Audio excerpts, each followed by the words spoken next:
Hello বন্ধুরা, মিলন হবে কতদিনের ধারাবাহিকে আগামী পর্বে আমরা দেখতে পাবো যে পুরনো দিনের অ্যালবাম থেকে গোড়ার মায়ের মৃত্যুসূত্র খুঁজতে শুরু করলো এলা।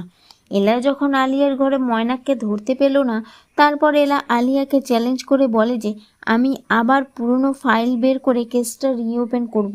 তখন আমি তোমার সামনে সব প্রমাণ দেখিয়ে তোমার ভুল ভেঙে দেব।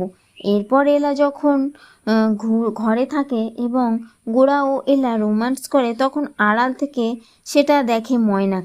এরপর অ্যালবামের ছবি দেখে গোরা ও এলা পুলিশ স্টেশন যায় সেই পুরনো কেস ফাইলটা দেখতে, এবং সেখানে গিয়ে তারা জানতে পারে যে এই অ্যাক্সিডেন্টটা গোরার বাবা করে।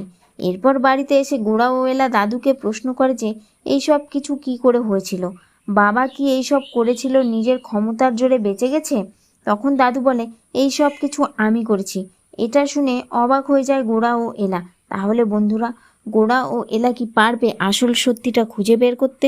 জানতে হলে অবশ্যই আমার চ্যানেলটিকে সাবস্ক্রাইব করুন।